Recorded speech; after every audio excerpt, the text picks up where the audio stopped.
ओम गणपतये नमः।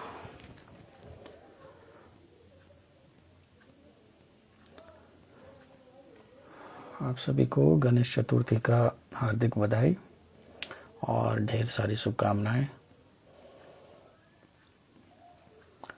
तो आज आप लोग जानते हैं गणेश चतुर्थी है। सब लोग गणेश चतुर्थी को लेके जो है ना सेलिब्रेशन कर रहे हैं।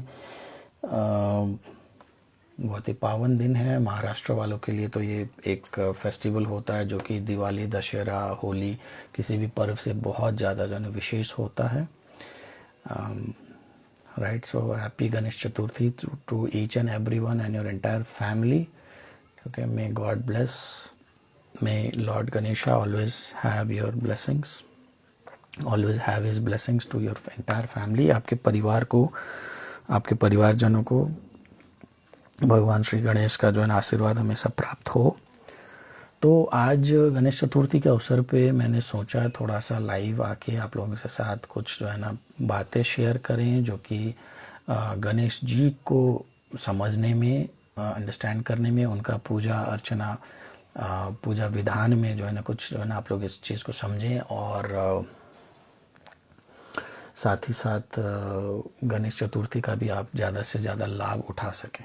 ठीक है, तो आप सभी से मैं एक बार रिक्वेस्ट करूंगा ना कि आप लोग एक एक नाम जो आपको गणेश जी का पसंद हो, तो वो एक एक नाम आप लोग एक बार लिख दें थोड़ा कमेंट सेक्शन में। आपको कौन सा नाम गणेश का सबसे ज़्यादा पसंद है? उनको गणेश बोलते हैं, गणपति बप्पा बोलते हैं, गणनायक बोलते हैं, गजानन बोलते हैं, है ना। इंग्लिश वाले एलिफेंट गॉड भी बोलते हैं। तो ऐसा कौन सा नाम है जो कि आपको गणेश जी बहुत ज़्यादा जो है ना आपको अट्रैक्ट करता है? आपको विनायक बोला इन्होंने। Okay, Jigna said Vinayak. Thanks Jigna. Vinayak is also very good name. Yes, what other name? बाकी लोग को कौन सा नाम पसंद है?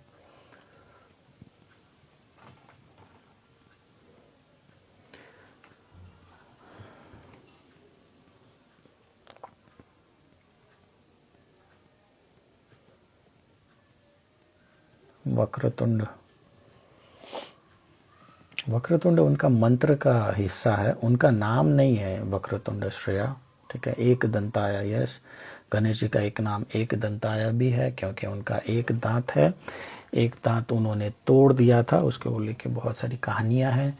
कोई बोलते हैं उन्होंने महाभारत लिखते लिखते जो है ना वो दांत को जो है ना इस्तेमाल किया था क्योंकि वो सियाही ख़त्म हो गया था, टूट गया था। तो कहानी को कंटिन्यू करने के लिए, क्योंकि वेद व्यास कहानी सुना रहे थे और उसमें रुकावट नहीं आना चाहिए था, तो इसलिए उन्होंने अपना दांत का जो है ना कर दिया।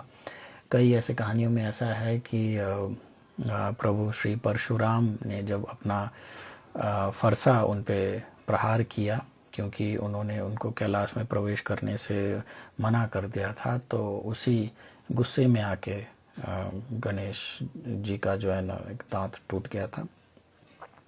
खैर, कहानी कुछ भी हो, पर उनको एक दंत बोला जाता है, विघ्नहर्ता बोला जाता है। ठीक है, गणपति गणराज, मंगल मूर्ति। ठीक है, तो गणेश जी, अब देखिए गणेश जी जिस एनर्जी फॉर्म को डिफाइन करते हैं, सबसे पहले तो आप समझ लीजिए कि गणेश जो आपके जो पूजनीय जो देव हैं, ठीक है ना, जो देवता हैं, तो उनमें से देखिए सर्टेन ऐसे गॉड्स हैं जो कि एक तरीके से permanent category of true gods में जैसे आते हैं। ठीक है ना, जैसे आपका शिव हो गए, शक्ति हो गए, विष्णु हो गए, और इनके अलावा जो एक गॉड है जो कि हमेशा जैसे ये हमेशा एग्जिस्ट करते हैं, ठीक है ना, वो उनमें से एक सुपर पावर जैसे जिसको बोलते हैं, साधारण भगवान नहीं है ये। ठीक है ना, तो ही इज़ गणेश। वैसे भी जो खुद महादेव और शक्ति का जो अंश हो, ठीक है ना, तो वो साधारण कैसे हो सकता है, ठीक है ना। जस्ट अ सेकेंड, मैं थोड़ा सा एक रूम में एडजस्टमेंट कर लेता हूँ।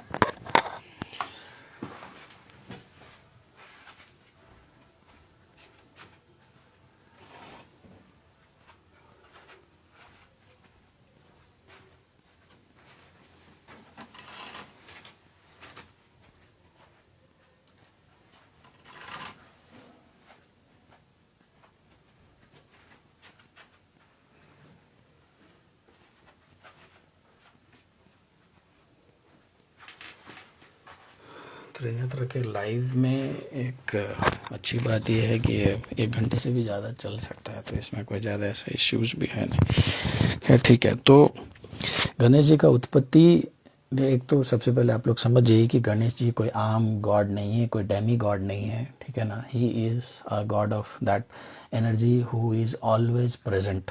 Okay, he is always present in the Cosmos, is always present in the universe, right. And बाकी शक्तियाँ इनसे जुड़ी हैं, ठीक है ना, उस तरीके से आप समझिए। तो गणेश जी का जो उत्पत्ति हुआ वो इसलिए हुआ क्योंकि माँ शक्ति या माता पार्वती, उन्होंने जब अपना पहले संतान का जन्म दिया था कार्तिकेय का, तो उनको लालन पोषण करने का या उनका वात्सल्य सुख जिसको बोलते हैं ना, मातृत्व सुख जिसको भोगने का उनको मौका नहीं मिला था। एंड उसकी वजह से उनमें हमेशा वो सुनापन था, माँ होने की वजह से और जगत जननी होने की वजह से, कि मेरा खुद का एक बच्चा का मैंने बचपन नहीं देखा। तो उन्होंने क्या किया, अपने तपस्या के बल से, तप के बल से और अपने शरीर के मैल से, ठीक है ना, ये शरीर के मैल को इकट्ठा करते करते करते करते उन्होंने आकृति दिया और उसमें जान डाल दिया, जान फूंक दिया, ठीक है ना। जैसे जान फूंक दिया तो बंदा जागृत हो गया, ठीक है ना। तो बोला, माता मेरे लिए क्या आदेश है, मैं आपका संतान हूँ, बेटा हूँ, ठीक है ना। तो माँ एकदम खुश हो गई, बोले कि यार जैसा मेरे को पुत्र चाहिए था वो सारा क्वालिटी इसमें है। और उनको और ज़्यादा शक्ति सुशोभित करके उनको उन्होंने बोला, मैं तुमको एक फर्स्ट असाइनमेंट देता हूँ गणेश, ठीक है ना। और क्योंकि मुझे तुम्हारी ज़रूरत इसलिए भी था ना कि एक तो मैंने तुम्हारा वात्सल्य सुख का अनुभूति नहीं कर पाया था कभी, कि एक छोटा बच्चा का ऐसा, क्योंकि कार्तिकेय तो पैदा होते ही मुझसे दूर हो गया था, ठीक है ना। और जब बड़ा हुआ तभी मेरे पास आया, तो तुम हमेशा मेरे साथ रहना, मुझे छोड़ के कभी नहीं जाना है, ठीक है ना। वो गणेश ने बोला, हाँ जो आज्ञा माता, ठीक है ना, आप जो, मैं आपको कभी छोड़ के नहीं जाऊंगा, ये मेरा प्रॉमिस है, ठीक है।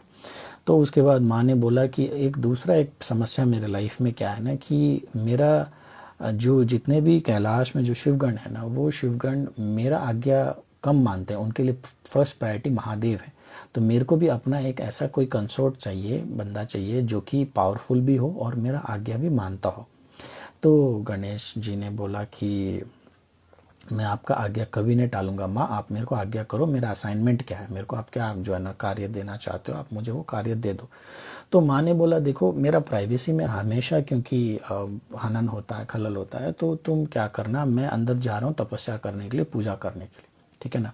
और उस बीच में मेरे को, जब तक मेरा पूजा संपन्न होकर मैं बाहर नहीं आता हूँ, तब तक तुमको यहाँ पे अंदर किसी को आने नहीं देना है, ठीक है ना। हो सकता मैं अंदर स्नान कर रहा हूँ, हो सकता मैं अंदर पूजा कर रहा हूँ, मैं सब कुछ करूँगा, तब तक तुमको जो है ना किसी को अंदर आने नहीं देना है। और गणेश जी को बहुत सारा उन्होंने पावर्स दिया, ठीक है, कि तुम करना, एज मेरा बेटा भी हो, बॉडीगार्ड भी हो, यहाँ बैठे रहना। गणेश जी ने आज्ञा दिया, क्योंकि वचन तो जो है ना, वचन के पक्के तो थे ही, तो उन्होंने वचन दिया कि हाँ माता ऐसा ही होगा, ठीक है ना। तो जब वो बाहर बैठे द्वारपाल के रूप में, तो इनका क्योंकि सृजन एक तरीके से एक ना एक बैकग्राउंड में हुआ था जहाँ किसी को पता नहीं था, ठीक है ना माँ ने गर्भ में इनको धारण किया, ना कुछ ऐसा। और एक अपने शरीर के मैल में जान फूंक के अचानक जो है ना इनमें शक्ति डाल के इनको जो है ना जागृत कर दिया, और इनमें जो है ना इनको असाइनमेंट दे दिया, आप द्वारपाल के रूप में मेरा जो है ना यहाँ पे ये असाइनमेंट को ख़त्म करना।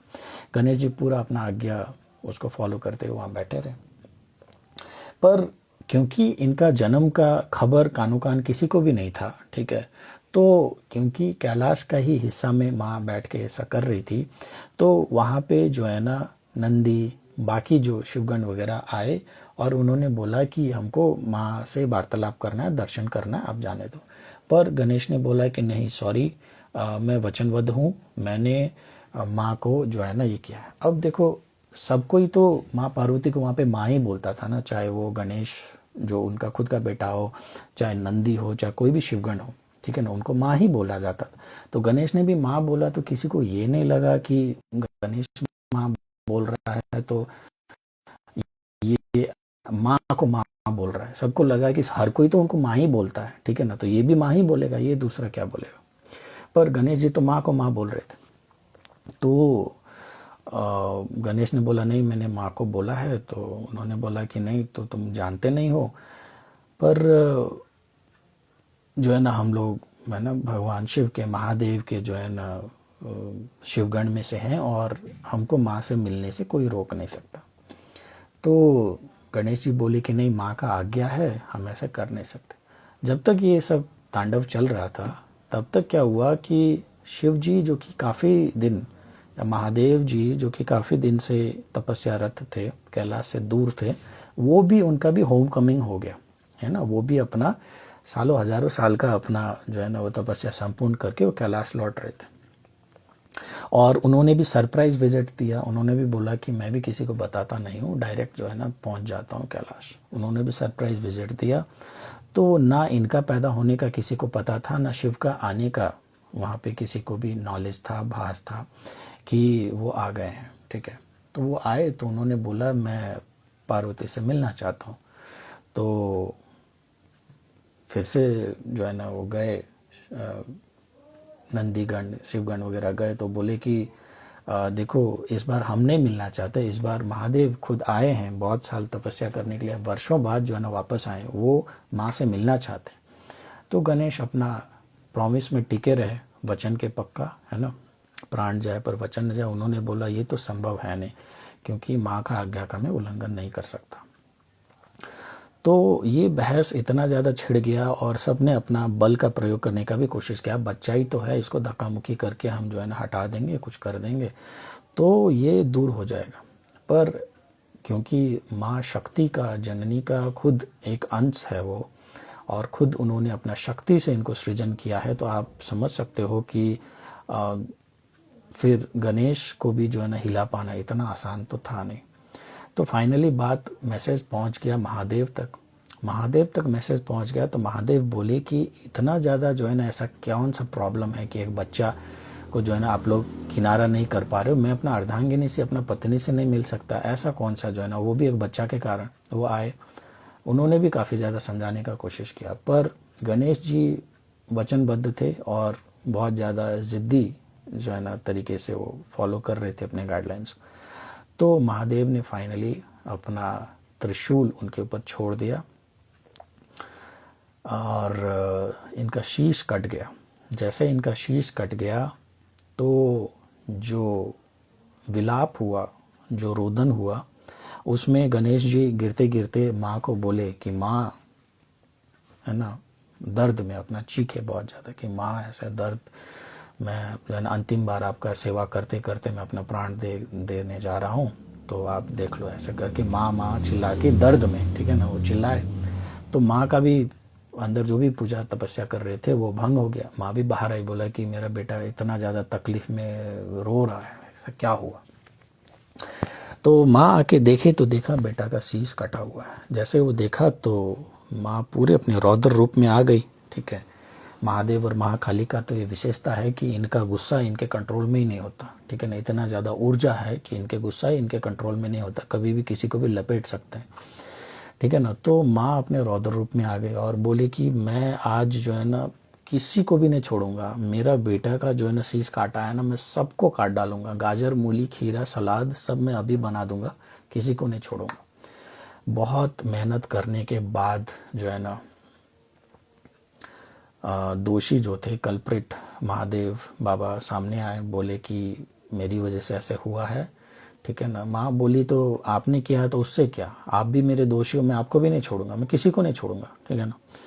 तो फाइनली बहुत इनको रिक्वेस्ट करने के बाद महादेव ने बोला कि मैं तुम्हारा बेटा को दोबारा जीवित कर दूंगा, क्योंकि वो तो खुद ही मृत्युंजय है ही, ठीक है ना, वो तो खुद ही वैद्यनाथ है ही, ठीक है ना, he is the universal healer Mahadev. तो वो चाहे तो किसी को भी हील कर सकते हैं, कुछ भी कर सकते हैं, कोई बड़ी बात है ना। उन्होंने बोला मैं इनको जिंदा कर देता हूँ। और महादेव का तो एक तरीके से आप देखो ना प्रैक्टिस है कि वो बार बार किसी का भी गुस्सा आए तो शीश काट देते हैं। इससे पहले जब पार्वती सती के रूप में थे तो अपने ससुर का बदतमीजी की वजह से उन्होंने अपना ससुर का भी शीश काट दिया था और बकरे का सिर डाल दिया था। तो महादेव ने बोले कि जो है ना मैं तुम्हारा बच्चा को जिंदा कर दूंगा, पर जो है ना मुझे एक ऐसा ही बाल्य अवस्था का एक जो है ना एक हाथी का शीश ला के दो। और सारा गाइडलाइन हुआ कि किस डायरेक्शन में जाना है, कैसा होना चाहिए, ठीक है ना। वैसा हाथी का शीश लाया गया, हाथी का शीश रख दिया तो गणेश जी पूर्ण रूप से फिर से जीवित हो गए। और वो जो है ना ये जो है ना उनका जो है ना ये शुरू हुआ फाइनली। क्योंकि ये देखिए आप ये सारा चीज़ को आप समझिए कि इतने सारे भगवान होने के बावजूद गणेश को ही प्रथम पूजनीय देवता जो है ना क्यों कहा जाता है, ठीक है ना। अब इसके पीछे का जो कहानी है कि कार्तिकेय और गणेश अब उस वॉर में गए, बहुत सारा देवता ने फाइट किया, पर फाइनली जो विजेता हुआ वो गणेश जी हुआ, क्योंकि इन्होंने माँ और बाबा का जो है ना एक चक्कर 3 परिक्रमा पहले कर दिया, जबकि बात हुआ था संपूर्ण धरती का 3 परिक्रमा करने का। तो इन्होंने चालाकी दिखाया, कर दिया कि माँ बाबा ही मेरा जो है ना दुनिया है, तो मैं और कहीं जाऊँ क्यों बोल के। पर फाइनली कुछ भी हुआ हो, आपको हमेशा ना कभी भी किसी भी चीज़ को समझना हो तो एंड चीज़ को, पिक्चर को आप देखो। लास्ट में अंतिम फाइनली क्या हुआ, अंतिम में फाइनली गणेश जी को प्रथम पूजनीय देवता का उपाधि मिला। यानी कि जो बात मैंने शुरू में ही आप लोगों को बोला था कि गणेश जी एक ऐसा शक्ति को रिप्रेजेंट करते जो कि हमेशा एग्जिस्ट करता है, ठीक है ना। भगवान शिव, माँ आदि शक्ति, गणेश, भगवान श्री हरि विष्णु और कार्तिकेय, ठीक है ना, ये ऐसे कुछ शक्तियां हैं जो कि हमेशा एग्जिस्ट करते हैं, ठीक है। तो आप सोचो गणेश जी को प्रथम पूजनीय देवता को उपाधि मिला। ये सारा जो घटनाक्रम हुआ ये तो सिर्फ एक छलावा है, एक तरीके से दिखाने के लिए कि हमने ऐसा किया, इसीलिए इसका फलस्वरूप इनको हमने बना दिया है प्रथम पूजनीय देवता। पर एक्चुअल में आप देखो तो ये सारा जो है ना एक तरीके से सिर्फ एक नाटकीय जो है ना दृश्य है। एक्चुअल में गणेश जी को ही बनना था प्रथम पूजनीय देवता, ठीक है। तो इनका पोजीशन वहाँ है, उस लेवल में है, ठीक है ना, जिसको कोई बीट नहीं कर सकता, ठीक है ना। इसीलिए इनको वो उपाधि दिया गया। उसके बाद ये हमेशा प्रथम पूजनीय देवता हुआ। किसी भी शुभ अवसर पे, किसी भी अच्छे फंक्शन में आज भी हम लोग जब जोत जलाते हैं, दिया जलाते हैं, तो गणेश जी का वंदना करके, गणेश जी का नाम लेके, और एक मंत्र है वक्रतुंड महाकाय सूर्यकोटि समप्रभ निर्विघ्नं कुरु मे देव सर्वकार्येषु सर्वदा, है ना, कि जिसमें सूर्य का कोटि जैसा तेज है, ठीक है ना, सूर्य का जो प्रकाश है उसके जैसा वो तेज है जिसके शरीर में, और जिसके आने से हम निर्विघ्न रूप से अपना कार्य को संपूर्ण कर सकते हैं जिनके आशीर्वाद से। तो ऐसे देव को मैं आमंत्रण करता हूँ कि आप आए और मेरा कार्य को सफल करें, और मेरा कार्य के जो है ना एग्जीक्यूशन में बीच में कोई भी बाधा अड़चन विघ्न ना आए। तो इसीलिए इनका एक नाम क्या है, विघ्नहर्ता भी है, ठीक है ना।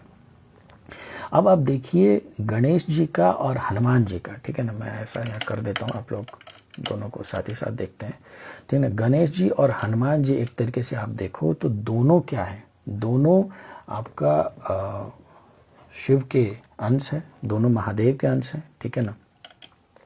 दोनों उनके पुत्र हैं, दोनों में आप कॉमन देखो। इनफैक्ट तीनों में मैं आपको कॉमन बताता हूँ। गणेश, मारुति, भगवान श्री हनुमान जी और कार्तिकेय जी, ठीक है ना, तीनों क्या है आपके भगवान महादेव के जो है ना पुत्र हैं। तीनों जो है ना मंगल तत्व को जो है ना दर्शाते हैं, ठीक है ना, मंगल तत्व को दर्शाते हैं। मंगल यानी कि मार्स, है ना, मार्स यानी कि एरोगेंस, फाइटिंग एबिलिटीज। कार्तिकेय भी क्या है, कार्तिकेय देवताओं का कमांडर इन चीफ है, आर्मी चीफ है, ठीक है ना, देवताओं का जो सेना को जो लीड करते हैं वो कार्तिकेय हैं।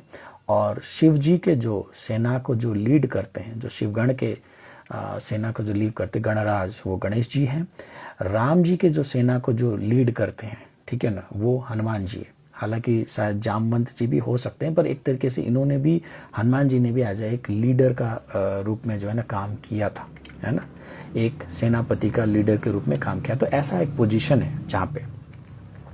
दूसरा ये सबका जो है ना आप देखो मोडस ऑपरेंडी काम करने का तीनों देव का, कि तीनों एज अ बॉडीगार्ड काम करते हैं, ठीक है ना। गणेश जी माँ का बॉडीगार्ड, हनुमान जी प्रभु श्री राम का बॉडीगार्ड, और कार्तिकेय तो एंटायर गॉड, जो जितने भी जो डेमी गॉड्स वगैरह हैं, इंद्र हो गए या एंटायर सभी का जो है ना बॉडीगार्ड। तो यहाँ पे आप देखो कि ये जो तीनों तत्व हैं, ठीक है ना, एक ही है। आप गणेश को पूजा करो, हनुमान जी का पूजा करो और कार्तिकेय का पूजा करो, बात एक ही है। आपको कौन सा स्वरूप पसंद आता है, ठीक है ना, उसके ऊपर डिपेंड करता है कि आप कौन सा फॉर्मेट को पूजा करना चाहते हो, ठीक है ना। पर आप इनमें से कोई भी एक देव को अगर पूजा करोगे, ठीक है ना, तो बात वही होगा कि आप अपने अंदर का जो मंगल तत्व है ना उसको आप जो है ना बढ़ावा देंगे, उसको जो है ना आप जागृत करेंगे, उसका आप लाभ लेंगे। और जब भी आपका पास मंगल तत्व आपका जब स्ट्रांग होता है तो आपको क्या होता है, लाइफ में एक सपोर्ट सिस्टम मिलता है, ठीक है। जैसे आपके देश में जो आपका मंगल जो आपका शो करता है वो होता है आर्मी, ठीक है, किसी भी देश का। तो आर्मी अगर वीक हो गया तो क्या होगा, देश में इन्फिल्ट्रेशन होगा, टेररिज्म होगा, ठीक है ना, लोग घुसपैठ कर लेंगे और आपका वीक होगा। फाइनली जो सिक्योरिटी सिस्टम में फ्लूक आ गया, कोई भी चोर चपार कोई भी जो है ना आपका उसमें घुस सकता है और आसानी से वहाँ पे चीज़ों का जो है ना उथल पुथल कर सकता है। पर अगर आपका सिक्योरिटी सिस्टम टाइट है, सही है, बैकअप सही है, तो ये चीज़ नहीं हो सकता, ठीक है। तो फाइनली आपका मंगल तत्व आपका लाइफ में कभी भी कोई भी स्ट्रगल्स आता है, कभी भी कोई भी इमरजेंसी आता है, तो आपको जो मदद करने के लिए जो फिजिकल फॉर्म में जो दोस्त आते हैं वो दोस्त आपके मंगल हैं। और गॉड के फॉर्म में भी जब भी आपको, जैसे हनुमान जी का और गणेश जी का अगर नाम में भी देखा जाए तो गणेश जी को विघ्नहर्ता बोलते हैं और हनुमान जी को संकट मोचन हनुमान जी बोलते हैं। दोनों का मतलब एक ही है, एक संकट को हरता है, एक विघ्न को हरता है। एक संकट मोचन है, एक जो है ना विघ्न हरता है। और एक नाम तो दोनों में बहुत ज़्यादा कॉमन है, हनुमान जी को संकट मोचन बोलते हैं और गणेश जी को क्या बोलते हैं, चिंतामणि, ठीक है ना, ऑलमोस्ट सेम है, ठीक है ना। जब भी आपको चिंता हो और गणेश जी का आराधना से याद से क्या होता है, उसका आपका उसमें निवारण होता है, ठीक है। तो एक तरीके से देखा जाए तो दोनों एनर्जी सेम है, ठीक है ना, दोनों एनर्जी एक ही है, राइट। और आप सिर्फ नाम अलग अलग कर रहे हो ऊपर से। और आप अगर क्लोजली देखो, गणेश जी का भी पूजा ट्यूसडे के दिन होता है, हनुमान जी का भी पूजा ट्यूसडे के दिन होता है, ठीक है ना। इनका भी शरीर में सिंदूरी रंग आपको दिखता है ज़्यादातर, ठीक है ना। गणेश जी को आपको सिंदूरी रंग में ही, आपको मंदिर में कभी भी आप इनका मूर्ति देखोगे आपको इनमें सिंदूरी रंग का ही जो है ना इनका मूर्ति मिलेगा। हनुमान जी का भी सेम है, आप जब भी इनको देखोगे तो एक सिंदूरी रंग में ही आपको जो है ना हनुमान जी का मूर्ति अधिकतर दिखाई देता है, 99% कहीं भी आपको, ठीक है। एमपी के जितने भी मंदिर है वहाँ पे जो गणेश जी को मैंने जितना भी दर्शन किया है सारे के सारे सिंदूरी रंग में ही होता है, ठीक है, दूसरा कोई रंग नहीं होता, ठीक है। तो ये कलर भी आपका मंगल तत्व को दर्शाता है। तो ये बात हो गया इनका एनर्जी का और इनका इम्पोर्टेंस का, कि अगर आपके लाइफ में अगर गणेश जी का आशीर्वाद है, मंगल तत्व स्ट्रांग है, तो आपके लाइफ में कोई भी परेशानी, कोई भी विघ्न, कोई भी संकट जो है ना आसानी से प्रवेश नहीं कर सकता, ठीक है ना। उसको आने में, प्रवेश करने में टाइम लगेगा, एक बैकअप सिस्टम होगा। और जब भी होगा तो आपके अंदर वो आत्मबल, साहस, वो शक्ति होगा कि आप उस सिचुएशन को झेल सको, डील कर सको। ये वो शक्ति को रिप्रेजेंट करते हैं, ठीक है। आप सोचो, जहाँ माँ खुद आदि शक्ति ने अपना सपोर्ट के लिए इनको प्रोड्यूस किया था, इनको सृजन किया था, इनको जनरेट किया था, तो खुद में ये जब आपके लाइफ में आएंगे, ठीक है ना, तो ये अगर माँ आदि शक्ति का काम कर सकते हैं, उनका सपोर्ट सिस्टम बन सकते हैं, उनका बॉडीगार्ड बन सकते हैं, ठीक है ना। तो आप सोचो, आपका बॉडीगार्ड बनने में और आपका सपोर्ट सिस्टम बनने में इनको, इनके लिए कौन सी बड़ी बात है, ठीक है ना। इनका मेन की एजेंडा में ही ये आता है कि ये संरक्षण प्रदान करते हैं, ठीक है ना। और आप नोटिस करो, जब भी आपको कभी भी घबराहट हो, कभी भी लाइफ में टेंशन हो, प्रॉब्लम हो और आप में आत्मबल का, साहस का कमी हो, आप गणेश जी का नाम लेकर देखो, आप कार्तिकेय जी का नाम लेकर देखो, आप हनुमान जी का नाम लेकर देखो, आप में जो ऊर्जा आती है ना, वो जो है ना विलक्षण तीव्र आता है। एक वो गाना है ना, क्या बोलते, दुनिया चले ना श्री राम के बिना, राम जी चले ना हनुमान के बिना, ठीक है ना। तो ऐसे ही है, ठीक है ना। दुनिया राम जी चला रहे हैं, यानी कि विष्णु जी चला रहे हैं, पर विष्णु को भी जब अपना जो है ना ज़रूरत पड़ता है तो वहाँ पे वो हनुमान को याद दिलाते हैं। इसलिए हनुमान जी का जिक्र आपका महाभारत में भी होता है कि महाभारत में पांडव के अर्जुन के ध्वज के ऊपर हनुमान जी को बिठाया गया था ताकि ये लीड कर सके। प्रत्यक्ष रूप में तो लीड नहीं करने दिया प्रभु श्री कृष्ण ने, क्योंकि प्रत्यक्ष रूप में हनुमान जी का ऊर्जा को झेलने के लायक में जो है ना द्वापर युग का जो है ना लोग नहीं थे, क्योंकि ये त्रेता युग से बिलोंग करते थे। तो उन्होंने बोला आप इनडायरेक्टली जो है ना पार्टिसिपेट करो, पर करो जरूर, आप सेना को लीड करो, क्योंकि आप नहीं करोगे तो प्रॉब्लम होगा, ठीक है। तो ये आप इस तरीके से फंडामेंटली आप समझ सकते हैं कि गणेश जी का जो तत्व है और हनुमान जी का जो तत्व है ये क्या काम करता है, इनको कैसे आपको इस्तेमाल करना है, इनसे कैसे लाभ लेना है, इनको कैसे आपको जो है ना फ़ायदा लेना है, ठीक है। सिमिलरली गणेश जी का जो है ना जो विवाह हुआ था वो शुभ और लाभ ऐसा जो है ना दो कन्या के साथ हुआ था, और ये काफ़ी ज़्यादा पॉजिटिविटी को भी जो है ना दर्शाते हैं, वेल्थ प्रॉस्पेरिटी का। तो हमेशा आप देखोगे माँ लक्ष्मी के साथ जो है ना इनका जो है ना फोटो होता है। तो एक तरीके से आप देखो तो गणेश जी ऐसे एक देव हैं जो कि एक तरीके से एक मिनी शिव, मिनी शक्ति, मिनी विष्णु, ठीक है ना।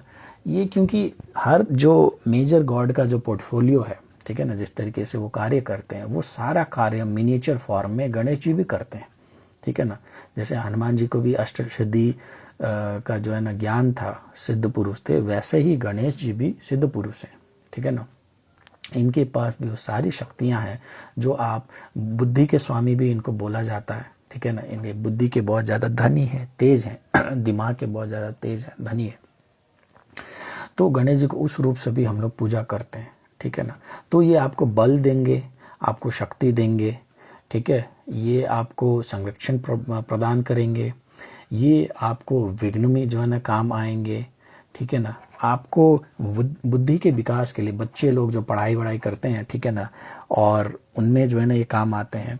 जो लोग बहुत ज़्यादा जो है ना रिस्की काम वगैरह करते हैं, जैसे वॉरफेयर हो गया, या इवन ड्राइविंग्स में आप देखो बहुत ज़्यादा जो है ना कार के डैशबोर्ड में सबसे ज़्यादा मेरे ख्याल से अगर कोई डैशबोर्ड में रखता है तो वो गणेश जी और हनुमान जी को ही रखते हैं मैक्सिमम, आप ठीक है देख लो।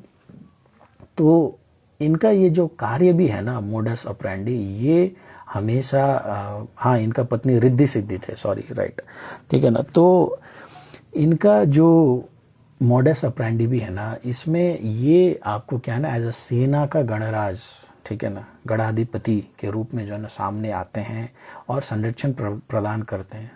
दुर्घटना नहीं होगा, भूत प्रेत पिशाच ये सब तो खैर वहाँ से भी आपको संरक्षण मिलेगा। तो आपको लाइफ में किसी भी टाइप का जो है ना आउटवर्ड इवेंट ऐसा कुछ होने वाला है जहाँ पे कि आपको घबराहट होता है, जहाँ पे आपको आत्मबल की आवश्यकता है, वहाँ पे गणेश जी काफ़ी ज़्यादा आपके लिए लाभदायक जो है ना देव सिद्ध होंगे, ठीक है।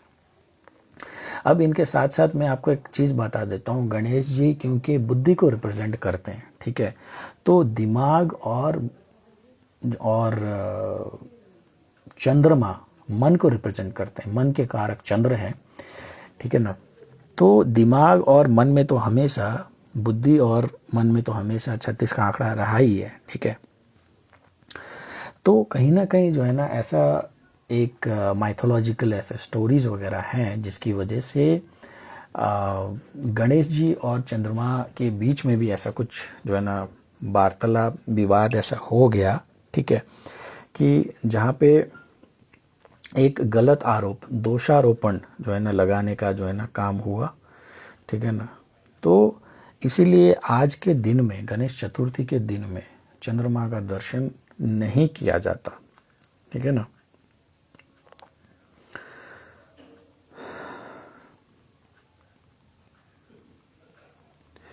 ठीक है, गणेश चतुर्थी के दिन हम लोग चंद्रमा का दर्शन नहीं करते, क्योंकि कहीं ना कहीं चंद्रदेव को ना एक तरीके से घमंड भी था कि उनका स्वरूप, उनका रूप, शादियां भी उनका सती की बहुत सारी बहनों के साथ हुआ है, तो उनकी पत्नियां भी बहुत हैं जिनको नक्षत्र के रूप में आप लोग वैदिक एस्ट्रोलॉजी में देखते हैं। ठीक है, पर चंद्रमा को अपने स्वरूप पे, अपने रूप पे इतना ज़्यादा घमंड था। और गणेश देखिए, लंबोदर, मोटा सा पेट, लंबा सा सूंड, ठीक है ना, हाथी जैसा यहाँ वहाँ चल रहे हैं, हमटी डमटी। तो इनका स्वरूप का एक बार जो है ना उन्होंने मजाक उड़ा दिया था। ठीक है, और इसी वजह से जो है ना कुछ ऐसा हुआ कि उसकी वजह से जो है गणेश जी ने भी जो है ना ऐसा इनके ऊपर एक जो है ना एक श्राप जैसे दे दिया कि जो भी तुम्हारा जो है ना आज के दिन देखेगा तो तुम्हारे अंदर भी एक जो है ना एक झूठा आरोप लग जाएगा। ठीक है ना, जिसको हम लोग क्या बोलते हैं, एक मिथ्या आरोप। मिथ्या, एक्चुअल में आपने कुछ किया नहीं होगा, पर आपको ऐसा एक मिथ्या आरोप लग सकता है अगर आप गणेश चतुर्थी के दिन अगर चंद्रमा का दर्शन करते हैं तो इसीलिए आपको आज के दिन गणेश चतुर्थी के शाम को अपने घर के अंदर इंडोर्स रहना है। कहीं भी कोई भी कुछ भी कहे, चंद्रमा का दर्शन आज के दिन पूरे साल में नहीं किया जाता, आपको नहीं करना है। ठीक है,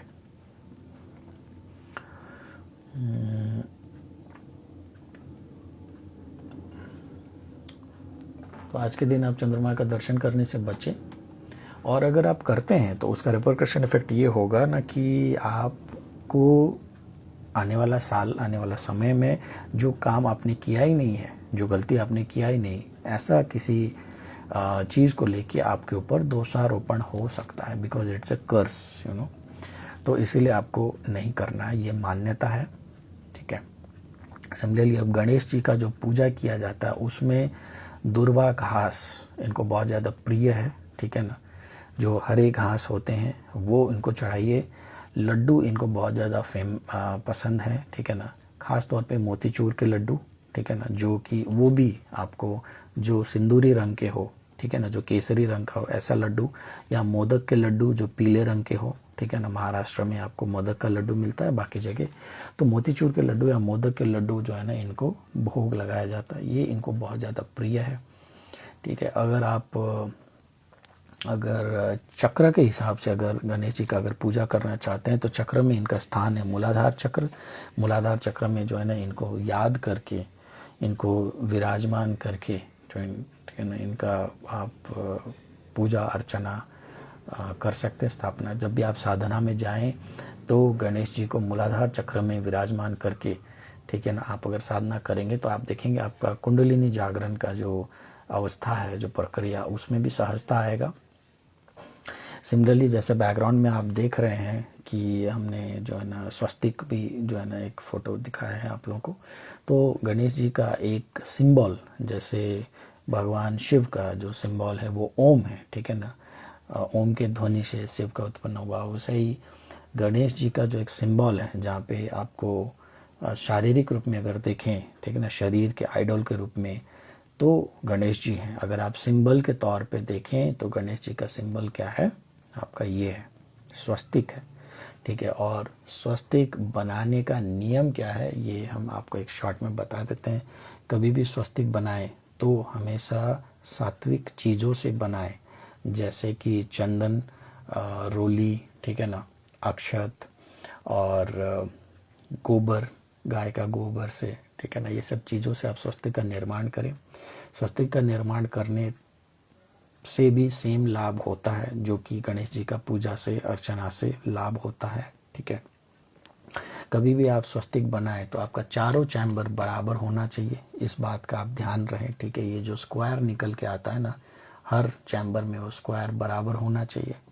ठीक है, उसके बाद जब भी आप स्वस्तिक बनाएं तो इसमें जैसे आप गाय का दूध, घी, गंगा जल, ये सब का जो है इस्तेमाल करेंगे तो ये और ज़्यादा एनर्जेटिक, पावरफुल बनता है। स्वस्तिक का आप जब भी निर्माण करें तो कभी भी इसको क्रॉस नहीं करते। ठीक है, क्योंकि ये जो सेंटर है इसमें जो है ना सेंटर पॉइंट माना जाता है पावर का, तो ये सेंटर को आप क्रॉस नहीं करते। तो आप जैसे एक बार बना लिए एक तरीके से, एक ही आपने कर दिया, तो ऊपर का यहाँ ला के यहाँ पे आपको रोक लेना है, ठीक है ना, सीधा क्रॉस नहीं करना है। फिर यहाँ से आके नीचे फिर से आप जो है ना ऐसा बना सकते हैं, ठीक है ना। ये जो हाथ जैसे निकला हुआ ये ज़्यादा डिज़ाइनदार है, इसके बिना भी आप सिंपल स्वस्तिक भी बना सकते हैं, ठीक है ना। ये जो आपको चोंच निकालने की ज़रूरत नहीं है, तब भी काम वही करेगा। और क्योंकि गणेश जी का सीधा सीधा रिप्रेजेंटेशन है स्वस्तिक, तो गणेश जी क्या है कि ऐसा देव हैं जो कि स्थिर रहना पसंद करते हैं, ठीक है ना। वो चंद्रमा, जैसे मैंने क्या बोला, मन और बुद्धि का हमेशा 36 का आंकड़ा होता है, ठीक है ना। तो चंद्रमा चंचल है, स्वरूप में काफ़ी ज़्यादा ब्यूटीफुल है, ठीक है, चंचलता बहुत ज़्यादा है। एनर्जी वाइज भी हम लोग देखो तो चंद्रमा को फेमिनाइन एनर्जी में देखते हैं ना, फेमिनाइन एनर्जी जो कि चंचला है, चंचल है, जबकि मैस्कुलिन एनर्जी स्थिर होता है। सूर्य को मैस्कुलिन एनर्जी के रूप में देखते हैं, ठीक है। Moon is a male god only, ठीक है ना, फीमेल गॉड नहीं है, बट फेमिनाइन एनर्जी वाले गॉड है, तो इसीलिए बहुत ज़्यादा चंचल है। इस बात को आपको समझना होगा, ठीक है। तो इसीलिए यहाँ पे क्योंकि बुद्धि का बात है, बुद्धि स्थिर होता है, मन चंचल होता है, ठीक है। तो इसीलिए गणेश जी का जब भी हम लोग कहीं भी स्थापना करते हैं, चाहे वो स्वस्तिक के रूप में हो चाहिए है, तो आपको ये ध्यान देना है कि कभी भी ये हिलना नहीं चाहिए, ठीक है ना। तो कभी भी आपको एक बात मैं बता देता हूँ, कितने लोगों को पता होगा या नहीं, डैट एडोल्फ हिटलर, ठीक है ना, जिन्होंने वर्ल्ड वॉर 2 जितना मैसिव वॉर वगैरह किया और जर्मनी के आर्मी को कम्प्लीटली लीड किया, उन्होंने भी नाजी बोल के एक सिंबल जो है ना रखते थे, वो नाजी सिंबल में उन्होंने अपना फ्लैग में स्वस्तिक सिंबल को ही यूज़ करते थे, एडोल्फ हिटलर, ठीक है।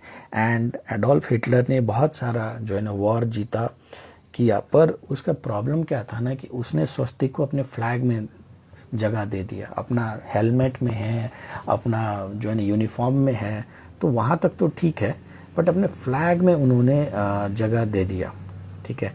फ्लैग में जगह देने की वजह से क्या हुआ, जब भी वहाँ पे जैसे हवा लगा तो वो हिलता रहा, जिसकी वजह से उनका जो है ना फाइनली पतन का भी जो कारण बना। ये देखिए, ये जितने भी आपका है, ये सारा आपका ये नाजी जो है ना, जो एडोल्फ हिटलर ने जो यूज़ किया उसका है।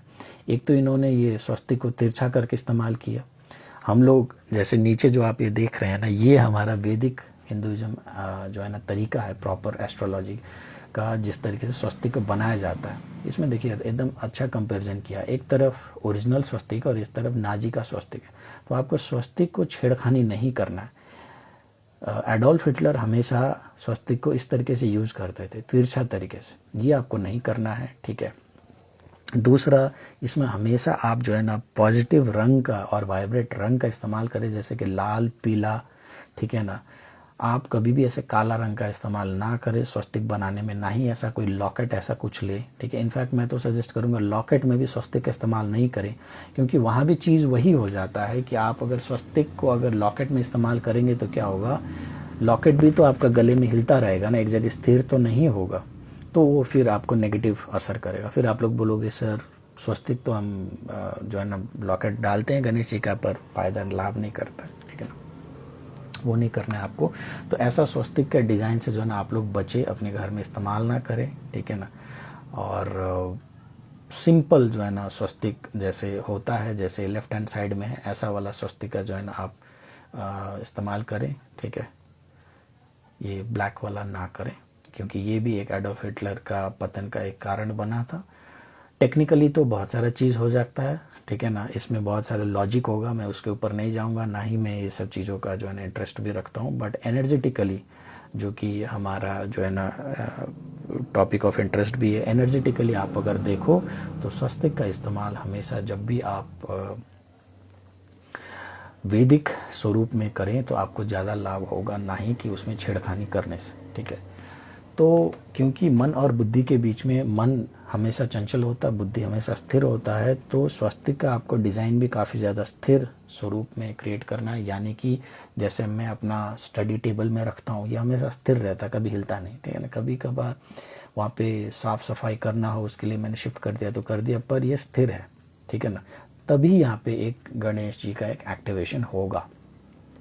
आपको ये नोटिस करना है, ठीक है ना, कि ये ऐसा ना हो। दूसरा ये कि स्वस्तिक का इस्तेमाल आप घर के मूल दरवाजे पे, खिड़की पे, ठीक है ना, ये सब में आप कर सकते हैं। वाहन में आप इस्तेमाल कर सकते हैं, ठीक है ना, पर वाहन में फ्लैग डाल के मत रख देना अगेन, ठीक है ना। वाहन में कहीं आप डालोगे तो वाहन क्या है ना, स्थिर है, ठीक है ना, जहाँ भी जा रहा है वो साथ ही पूरा का पूरा आपका जा रहा है। पर अगर आप मान लो आपको बहुत ज़्यादा गणेश भक्ति आ गया और आपने वाहन में झंडा बना लिया, जैसे एडोल्फ हिटलर ने बनाया था, और झंडा में आपने स्वस्तिक डिजाइन करके अगर आपने रख दिया, तो वो भी आपके लिए नेगेटिव एनर्जी जो है ना प्रोड्यूस करना स्टार्ट करे। एक और आपको मैं काफ़ी वैल्यूएबल इंफॉर्मेशन दे रहा हूँ आज, कि गणेश जी काफ़ी ज़्यादा पॉजिटिविटी को दर्शाते हैं, ठीक है ना, काफ़ी ज़्यादा पॉजिटिव हैं। तो इनकी जो पीठ का जो है ना हम लोग दर्शन नहीं करते हैं एग्जैक्ट। इनफैक्ट अगर किसी भी देव का आप देखो तो हम लोग पीठ का दर्शन नहीं करते। हर मंदिर में आपने गया होगा, आपने नोटिस किया होगा कि पीठ का भाग को हमेशा ढक के रखते हैं, ठीक है ना, या तो उसके पीछे कोई दीवार होता है या कुछ भी हो, कुछ नहीं तो कपड़ा से ढका होगा, पर पीठ किसी भी देवता का नहीं दिखाया जाता। क्यों? क्योंकि जिस भी देवता में जो भी जो है ना क्वालिटीज़ और जिस भी ऊर्जा के लिए आप जो है ना आप पूजा प्रार्थना जो भी कर रहे हैं, तो उनकी पीठ में ठीक उसका नेगेटिव चीज़ होता है। जैसे मान लो गणेश जी आपकी तरफ आ रहे हैं, ठीक है ना, तो आपके लिए पॉजिटिविटी ला रहे हैं, वेल्थ ला रहे हैं, धन ला रहे हैं, सुरक्षा ला रहे हैं, सपोर्ट सिस्टम ला रहे हैं, सब कुछ ला रहे हैं, ठीक है ना। तो वो जब आपके तरफ से जाएंगे, उल्टा मान लो घूम के चले गए आपके जीवन से, तो क्या लेके जाएंगे? सारे पॉजिटिविटी लेके चले जाएंगे, ठीक है ना, सारे सपोर्ट सिस्टम लेके चले जाएंगे, सारे गुड लक लेके चले जाएंगे, सब कुछ लेके चले जाएंगे। तो फाइनली तो फिर क्या छोड़ के जाएंगे? Absence of positivity is what? Negativity, ठीक है ना। तो उनकी पीठ में जो है ना दरिद्रता होता है, दुर्भाग्य होता है, ठीक है। तो हमेशा आप जब घर में जब भी गणेश जी का जो है ना ऐसे फोटो लगाएं कुछ भी, ठीक है ना, स्वस्तिक में लागू नहीं होता है, पर गणेश जी का जब भी आप फोटो लगाएं तो घर के अंदर की तरफ लगाएं, नहीं कि घर के बाहर, ठीक है ना। अगर आपका घर में मेन गेट है तो मेन गेट में घर के अंदर जब आप आ जाते हैं ना, तो घर से निकलने से पहले आप गणेश जी का दर्शन करके निकलो, ऐसा आपको कहीं पे प्लेस करना है गणेश जी को, ठीक है ना। इस जगह ऐसा नहीं प्लेस करने कि आप घर के अंदर जाते हो कि आप गणेश जी का दर्शन करते हो। वैसे करने में क्या होगा, गणेश जी का पीठ का जो भाग होगा वो घर की तरफ फेस करेगा, ठीक है ना। और गणेश जी का पीठ वाला भाग जब घर की तरफ फेस करेगा तो धीरे धीरे वो ऐसा एनर्जी को जन्म देगा, ऐसा ऊर्जा को जन्म देगा जो कि दरिद्रता है ना, बैड फॉर्च्यून, ये सबको इनवाइट करेगा। तो क्योंकि आप नहीं चाहते कि ऐसा कुछ आपके लाइफ में आए, तो इसीलिए आपको गणेश जी का पीठ को हमेशा घर के दरवाजे के बाहर की तरफ फेस करें और उनका फेस को हमेशा आगे की तरफ जो है ना फेस करता हुआ जो है ना ऐसा आपको गणेश जी लेना है, ठीक है। और या आई थिंक मोटा मोटी मैंने बोल दिया। अगर इसी तरीके से आप अगर देखो तो लक्ष्मी के भी जो सिस्टर है अलक्ष्मी है, तो जहाँ पे लक्ष्मी होती है वहाँ अलक्ष्मी नहीं होती, ठीक है ना, दरिद्रता नहीं होती। जहाँ अलक्ष्मी होती है वहाँ लक्ष्मी नहीं होती, ठीक है ना। तो आपको चूज करना है दोनों में से किसको आपको घर में जगह देना है। अगर आप लक्ष्मी को जगह देने का अगर आप जो है ना चीज़ें करेंगे तो ऑब्वियसली लक्ष्मी को आप बढ़ावा देंगे, उस ऊर्जा को बढ़ावा देंगे। अगर आप अलक्ष्मी को, तो उसमें फिर आपको देखना होगा लक्ष्मी को क्या पसंद है। लक्ष्मी को पसंद है साफ सफाई, सुगंधिता, ठीक है ना। लक्ष्मी को पसंद है जहाँ पे नारी का सम्मान हो, जहाँ पे विष्णु का पूजन हो, ठीक है ना, जहाँ पे स्वच्छता हो, जिस घर में कमल का फूल खिलता हो या कमल का फूल ऐसे आता हो या कमल गट्टे का माला हो। खैर ये सब चीज़ें हम लोग लक्ष्मी पूजा के अवसर पे भी डिस्कस कर सकते हैं, समय रहा तो ऐसा तो ठीक है। पर अभी के लिए क्योंकि आज का दिन विशेष रूप से गणेश चतुर्थी है और शाम होते होते आपको जो है ना most part of the India में अभी जो है ना आपका देखिए शाम का पूजन होना भी स्टार्ट हो गया, शंख नाद हो चुका है। तो कहीं ना कहीं आपका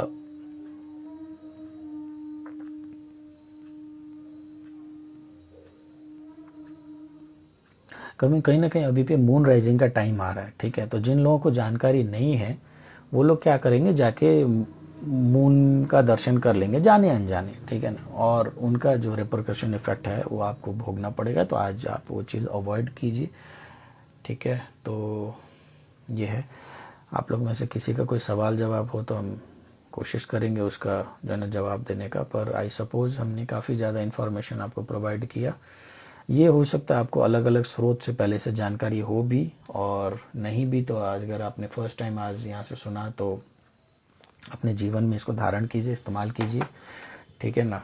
और कुछ पॉइंट अगर आपको लगता है छूट गया है तो ये वीडियो को हम लोग यूट्यूब में भी अपलोड कर देंगे, आप यूट्यूब में जाके आराम से जो है ना इसको सुनिए, क्योंकि इसमें जो गाइडलाइंस गणेश जी को लेके जितना जो है ना आज आपको प्राप्त हुआ है आज के सेशन में, तो ये मेरे ख्याल से समग्र रूप से एंटायरली गणेश जी के बारे में जो है ना इन एंड आउट जो आपको जानना ज़रूरी है वो सारा चीज़ जो है ना आपको बता दिया गया है। तो इसको अगर आप समझ के अगर उस स्वरूप से अगर आप जीवन में उसको उतारेंगे तो डेफिनेटली आपको लाभ प्राप्त होगा, राइट।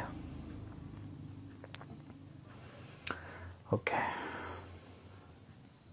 कोई सवाल जवाब है आप लोग बता सकते हैं, कुछ चीज़ें आप लोग शेयर करना चाहें अपने तरफ से गणेश चतुर्थी के अवसर में, या कोई भी स्पिरिचुअल डाउट हो तो वो भी आप जो है ना पूछ सकते हैं।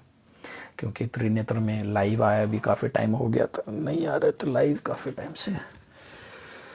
श्रावण में एक बार हम लोग लाइव आए थे, उसके बाद फिर नहीं आ पाए, ठीक है। तो गणेश चतुर्थी और विश्वकर्मा पूजा के बाद जो है ना जो आपका आता है पितृपक्ष आता है, 14 दिन का पितृपक्ष में कोई भी शुभ कार्य ना करें, ठीक है ना। अपना पितरों के लिए दान तर्पण जो भी कर सकते हैं आप कीजिए, कोई भी नदी किनारे में, और अगर आप बिहार या यूपी के आसपास हैं तो गया में, बोध गया में जाके अगर आप दान तर्पण करते हैं अपने पितरों के लिए तो बहुत ज़्यादा विशेष लाभ होता है, क्योंकि यही मान्यता है। माता सीता ने भी वहीं जाके जो है ना अपने पूर्वज के लिए, भगवान श्री राम ने भी वहीं जाके अपने पूर्वज के लिए तर्पण वगैरह किया था, वो जगह उसी चीज़ के लिए फेमस है। और नहीं तो आप कहीं भी जो है ना 14 दिन अपना कीजिए, फास्टिंग वगैरह रखिए, सेवा कीजिए, चींटियों का, कौवे का गौ सेवा कीजिए, ठीक है। और अपना जो पितरों के लिए उस हिसाब से जो ना पूजा पाठ कीजिए। फिर पितृपक्ष खत्म होने के बाद फिर आपका आता है नवरात्र। तो नवरात्र में देखते हैं माता का अगर हुआ उस हिसाब से अगर कृपा रहा तो कुछ शक्ति जो है ना के ऊपर भी चर्चा जो है ना करने का कोशिश करेंगे, या कुछ जो है ना आपको वार्तालाप करने का कोशिश करेंगे कि आप लोग उस ऊर्जा को भी, जगत जननी के जो है ना समझने का कोशिश करें, महामाया का ऊर्जा को समझने का कोशिश करें। और जिनको भी शक्ति साधना में बहुत ज़्यादा इंटरेस्ट होता है तो ये किताब मैं हमेशा आप लोगों को सजेस्ट करता हूँ, दुर्गा सप्तशती, ठीक है ना, गीता गोरखपुर प्रेस का दुर्गा सप्तशती। ये बहुत ज़्यादा चीप एंड बेस्ट जो है ना किताब है, कोई ज़्यादा मूल्य इसका कुछ नहीं। मैंने जब लिया था तो इसको 50 रुपये इसका मूल्य था, आज के डेट में आई डोंट नो कितना है, पर 50, 60, 70 के रेंज में आपको मिल जाना चाहिए। तो ये आपका जो है ना उस ध्यान साधना के लिए बहुत ज़्यादा अच्छा है। जिनको भी शक्ति साधना जो है ना करना है वो इस किताब को जो है ना डेफिनेटली अपने पास रखें और करें। पर मेरा ये कहना है, देखिए कोई भी आप साधना सिर्फ किसी का बात सुन के और या फिर कोई सेशन देख के जो ना मन में आ गया कि चलो आज गणेश जी का बात किया तो कल से मैं गणेश भक्त बन जाऊंगा, अपना डीपी ऊपी में सब जगह गणेश गणेश। नॉर्मली आदमी का ऐसा हेलुसिनेशन होता है कि एक एक्शन मूवी देख के निकलता है तो सबको मारने पीटने का मन करता है, रोमांटिक मूवी देख के निकलता है तो जो है ना रोमांटिसाइज करने को मन करता है, देशभक्ति मूवी निकलता है तो तिरंगा फहराने का मन करता है। ये सब ह्यूमन नेचर है कि वो टॉक्सी क्या बोलता है ना, उस रिफ्लेक्स वैसा वो एक्शन में चला जाता है। पर आपको वैसा नहीं करना है। जब भी आपको पूजा पाठ देव, तो आपको क्लियर, क्रिस्टल क्लियर होना चाहिए कि आप क्यों कर रहे हैं, किस लिए कर रहे हैं, और आपका नेचुरल इंक्लिनेशन कौन से देव के प्रति सबसे ज़्यादा जो है ना आपका आ रहा है, ठीक है। ऑब्वियसली हिंदू धर्म में, सनातन धर्म में हम लोग अनेकों देवी देवताओं को पूजा पैरेलली करते हैं। हम लोग किसी को छोटा या किसी को बड़ा ऐसा नहीं मानते हैं, सब कोई पैरेलल है, सब कोई अपना अपना फील्ड में अपना अपना ऊर्जा के धनी है, ठीक है ना। जहाँ हम प्रभु श्री राम का पूजा करते हैं तो भगवान हनुमान का जो उनके सेवक हैं उनका भी हम इक्वली उतना ही ज़्यादा इम्पोर्टेंस देते हैं और पूजा करते हैं। पर बात है कि आपको जैसे कहें ना कि मैं अगर आपको बोलूं कि आपको आज के डेट में आप जिस भी लोकेशन में, मान लो आज के डेट में आपको कहिए जैसे जयपुर पहुंचना है, एक शहर है, ठीक है ना, राजस्थान में आपको जयपुर पहुंचना है या उदयपुर पहुंचना है, ठीक है ना, तो आपके पास तो एन नंबर ऑफ ऑप्शन है। अब आपने डिसाइड कर लिया कि आपको जयपुर पहुंचना है, तो आप कैसे पहुंच सकते हैं? आप फ्लाइट ले सकते हैं, आप बस ले सकते हैं, आप कैब बुक कर सकते हो, आप ट्रेन ले सकते हो, ठीक है ना, आप अपने जो है ना आजकल टू व्हीलर्स में भी, रॉयल इनफील्ड बुलेट में भी लोग जो है ना चले जाते हैं, मैं 5 दिन लगाऊंगा पर रोड ट्रिप का मज़ा लेते लेते मैं जयपुर तक पहुंचूंगा, वो भी आप कर सकते हो, ठीक है ना। पर फाइनली आपको ये डिसाइड करना है कि आपको जाना कहाँ तक है, ठीक है ना, किस लिए जाना है, और फिर माध्यम। माध्यम क्या है? आपके अलग अलग देवताओं का जो ऊर्जा है ना, ये है माध्यम। तो अब अगर आपको गणेश जी का माध्यम से वहाँ तक पहुँचना है जयपुर, तो आप गणेश जी के लिए ना विशेष रूप से जो है ना पूजा कीजिए। आप हनुमान जी के माध्यम से जयपुर पहुँचना चाहते हैं, आप हनुमान जी से मदद लेके पहुँचे। आप माता रानी का, आदिशक्ति का जो है ना मदद से जयपुर पहुंचना चाहते हैं तो आप उनका मदद लीजिए। आप भोलेनाथ का मदद से पहुंचना चाहते हैं उनका लीजिए। प्रभु श्री जगन्नाथ का मदद से पहुंचना चाहते हो तो आप उनका लीजिए। ये अलग अलग सिर्फ माध्यम है, पहुंचाएंगे सबको ही आपको जयपुर तक ही पहुंचाएंगे, ठीक है ना। पर बात है कि आपका जो पॉकेट जिस मोड ऑफ ट्रांसपोर्टेशन को अलाउ करता है, यहाँ पॉकेट का मतलब खर्चा पानी नहीं है, आपका श्रद्धा, भक्ति, आस्था, ठीक है ना, और आपका चेतना का स्तर भी डिसाइड करता है कि आप कौन से देव के प्रति बहुत ज़्यादा आकर्षित होते हैं। आमतौर पे जो लोग शक्ति साधना करते हैं, मेरा जीवन का अपना अनुभव भी है कि जो भक्त, जो साधक जो शक्ति साधना करते हैं वो काफ़ी उच्च कोटि के साधक होते हैं। जो भक्त शिव साधना करते हैं वो और ज़्यादा उच्च कोटि के साधक होते हैं। यानी कि देवी साधना तो उच्च कोटि का है ही, पर देवी साधना से भी जो ऊपर निकल जाते हैं, उससे भी आगे निकल जाते हैं, वो शिव साधक होते हैं, ठीक है ना। जो विष्णु की साधना करते हैं या जो विष्णु भक्त होते हैं, वो लोग बहुत ज़्यादा भक्ति भाव में और आपको क्या बोलते हैं, जो रजोगुणी तत्वों में आनंद लेने वाला, जैसे भक्ति करेंगे, गाना गाएंगे, अच्छे कपड़े पहनेंगे, ठीक है ना, वो पूजा पाठ करेंगे थोड़ा सा दान पुण्य, ये सब में जो है इन्वॉल्व होंगे, सोशलाइज होंगे ज़्यादा। जबकि आप देखोगे देवी भक्त और महादेव भक्त वगैरह आपको आइसोलेटेड, एकांत प्रेमी आपको ज़्यादा नजर आएंगे, ठीक है ना। आप देख लेना, आपके इर्द गिर्द में कोई अगर वाकई में विष्णु भक्त है और वाकई में कोई शिव भक्त है, तो आप देखना शिव भक्त हमेशा सॉलिट्यूड को पसंद करेगा कि मेरे को एकांत में अच्छा है, मेरे को ज़्यादा भीड़ भाड़ भड़का पसंद नहीं है। और विष्णु भक्त आप देखोगे हमेशा नहीं, वो सोशल है, वो एक्सट्रोवर्ट नेचर का ज़्यादा होगा, वो बात करेगा, नाचेगा, गाएगा। आपने इस्कॉन टेम्पल्स में भी आप देखे होंगे, जब भी सेलिब्रेशन होता है तो कैसे भक्त लोग जो है नाच रहे होते हैं, गा रहे होते हैं, ठीक है ना, पूरा शहर को जो है लाइवली कर देते हैं। पर आप जब भी महाशिवरात्रि आते हैं तो आप नोटिस करना भक्त लोग क्या करते हैं, अकेले में बैठ कर साधना कर रहे होते हैं, अपने कुंडलिनी पे ध्यान दे रहे होते हैं, ठीक है ना। दोनों चीज़ वही है, आपको पहुंचाएगा जयपुर तक ही। एक है भक्ति मार्ग, अगर आपको शोषा करके, ठीक है ना, वहाँ तक जाना है तो आप भक्ति मार्ग को लीजिए। नहीं, आपको अगर एकांत, और ये भी आपके ऊपर चैन नहीं होता कि आपको गाना भजन कीर्तन के माध्यम से आपको वहाँ तक पहुँचना है या फिर आपको साधना करके पहुँचना है, ठीक है ना। ये आपका चेतना का स्तर डिसाइड करेगा कि आप क्या चीज़ को चूज़ करते हैं कि नहीं मेरे को इस तरीके से आपको जाना है, ठीक है। वाकई में अगर मान लो आपके पास बहुत ज़्यादा पैसा है, आप बहुत ज़्यादा जो है ना अपने लाइफ में सेविंग्स करके रखा, पैसा रखा है, तो ऑब्वियसली आप ट्रेन बसों का धक्का क्यों खाओगे, ठीक है ना, आप नहीं करोगे। आप अपने लिए एक पर्सनल फ्लाइट ले लोगे, फ्लाइट में भी लोगे तो कोई बिजनेस क्लास लेते हैं, कोई इकोनॉमिक क्लास लेते हैं, और कई लोग ऐसे होते हैं जो चार्टर्ड फ्लाइट भी करते हैं, बोलते नहीं मेरे को जयपुर जाना है भाई, एकदम रॉयल ट्रीटमेंट होगा, मैं जाऊंगा चार्टर्ड फ्लाइट। या फिर कोई ट्रेन से भी जाऊंगा तो मैं, कोई ट्रेन है जिसका जो फीस है लाइक चार्जेज है 50-60 हज़ार रुपये कुछ फीस लेता, पैलेस ऑन द व्हील्स बोलते हैं शायद ना, ऐसा एक ट्रेन है, तो उसमें मैं बैठ के जयपुर जाऊंगा, वैसा भी कर सकते, ठीक है ना। तो वो आपने चाहा, मान लो आज के डेट में मेरे पास उतना पैसा नहीं है, पर मैं चाह रहा हूँ कि पैलेस ऑन द व्हील्स वाला ट्रेन में बैठ के मैं जयपुर जाऊँ, तो मेरे लिए संभव नहीं होगा, ठीक है ना। उसी तरीके से आपके लाइफ में जो कमाई है, जो आपका चेतना का स्तर है, ठीक है ना, वो भी डिसाइड करता है कि कौन सा देव का आप चयन करते हो अपना साधना के लिए, अपना जीवन में, ठीक है। तो एक नेचुरल फ्लो में आप जाने दीजिए, go with the flow concept को जो है ना साधना मार्ग में अपनाइए। जबरदस्ती किसी भी देव को, किसी भी ऊर्जा को अपने ऊपर जबरदस्ती थोपिए मत, उससे कोई लाभ नहीं होगा, ठीक है ना। तो और ये चीज़ का भी मैं आपको एक जाते जाते एक बता देता हूँ कि किस तरीके से आप आइडेंटिफाई करें कि कौन सा देव आपके लिए सूटेबल है। तो उसके लिए सिंपल एक टेस्ट क्या है कि आप क्या करो कि और जब भी किसी देव का, ठीक है ना, आप पूजा अर्चना करने का कोशिश करते हो या कोई मंत्र उच्चारण करते हो, तो आप देखना कि आपका थर्ड आई पे, तीसरा नेत्र पे कुछ असर हो रहा है या नहीं, कुछ प्रभाव हो रहा है नहीं सर पे। तो इस सब का पूरा फ़ायदा उठाइए आप लोग, ठीक है।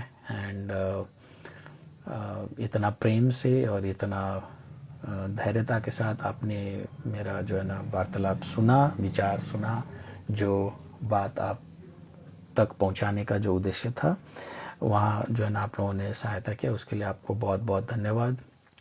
और गणेश चतुर्थी का एक बार फिर से आपको और आपके सभी परिवार को बहुत ज़्यादा जो है ना शुभकामनाएं, बधाई हो। आपका गणेश चतुर्थी आपके लिए और आपके संपूर्ण फैमिली के लिए बहुत ज़्यादा शुभ हो। इसी कामना के साथ हम लोग जो है ना आज का सेशन यही वाइंड अप कर लेते हैं, ठीक है। तो खुश रहिए, मस्त रहिए, आबाद रहिए, ठीक है ना। हर हर महादेव, महादेव।